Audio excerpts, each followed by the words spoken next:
Good morning. Today we're going to talk about the law of cosines.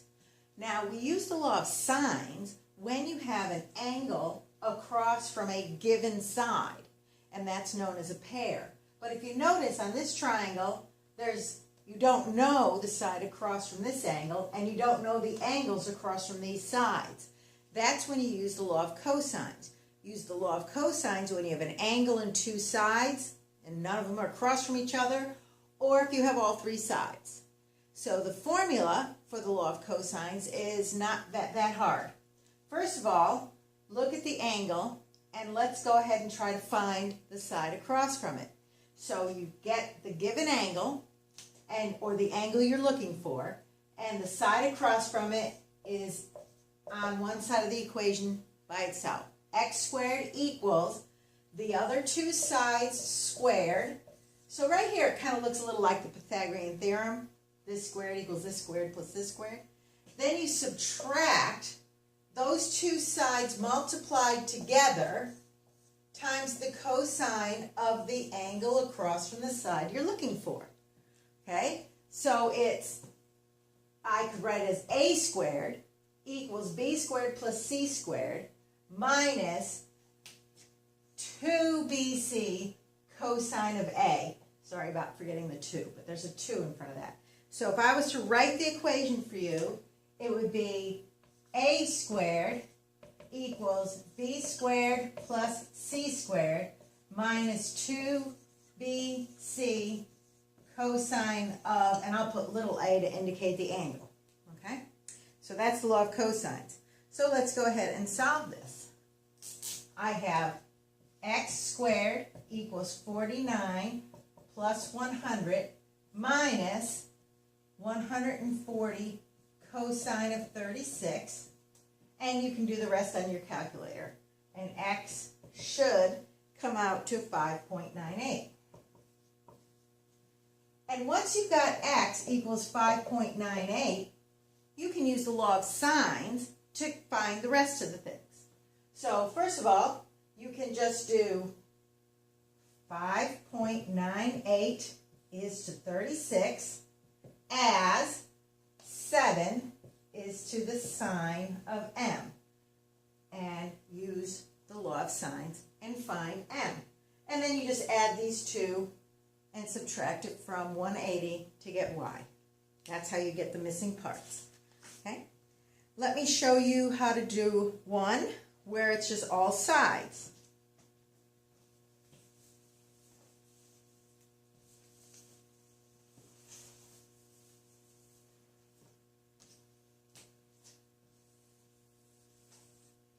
So let's say I have 5, 7, 8, and x, y, and z.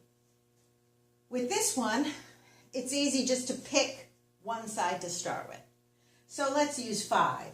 So z is going to be the angle across from 5 that we get the cosine. So we would say 5 squared equals 8 squared plus 7 squared minus 2 times 8 times 7 times the cosine of z.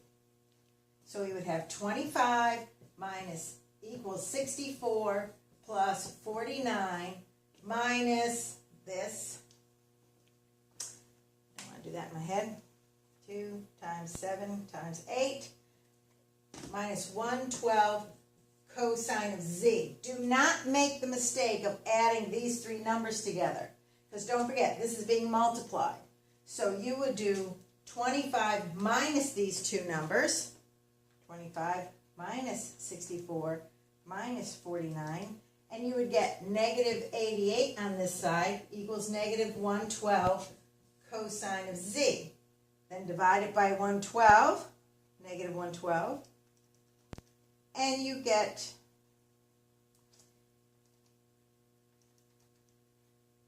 0.786. Always take at least 3 decimal places.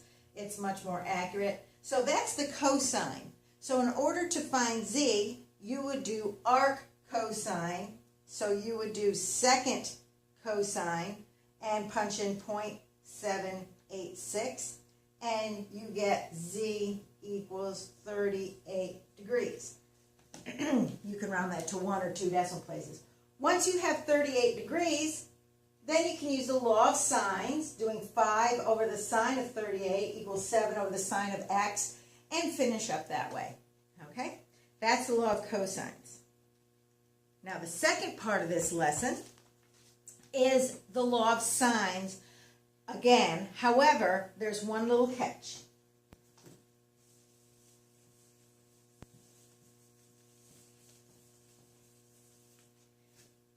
You have a pole and you have 2 anchor lines. And these anchor lines are positioned 50 feet apart. And they form an angle of 15 degrees. So you should be able to draw this if they describe it rather than draw it for you. The longest anchor line is 150 feet. They want to know the length of the shorter cable. Now, if we look at this, we have a pair. We can say 50 is to the sine of 15 as, well, we only have that, so we would have to use that. So let's call this A, as 150 is to the sine of A. Now, when we do that, we will discover something. Sine of 15 times 150 divided by 50. We find out that hold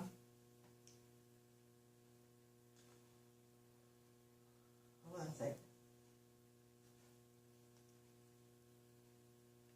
Make sure you're on degrees. Sine 150. Sine of 15 times 150 divided by 50. Okay. Is 0.776. So the sine of A equals 0.776.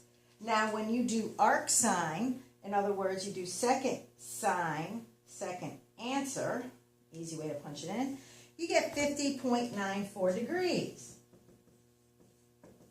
But common sense tells you that's an obtuse angle. So that's not 50.94 degrees because that's obtuse. But remember, the sine is positive in this quadrant and this quadrant. So you are actually looking at this angle. So you say 180 minus 50.94, and that will give you actually the correct angle. Because you have to have, this is A equals 129.06. You have to have the correct angle to find this one to be able to use the law of sines to find x. Okay? So 129.6 plus 15, do 180 minus that number, and you find out that this is 35.94. Okay? So now you can use the law of sines again to find the length of the shorter cable. So 50 over sine of 15 equals x over the sine of 35.94. And just solve for x. You would not have gotten the correct answer because you would have gotten the wrong angle. So use common sense when you're using the law of sines. If it looks like an obtuse angle, subtract the answer you get from 180. Thank you.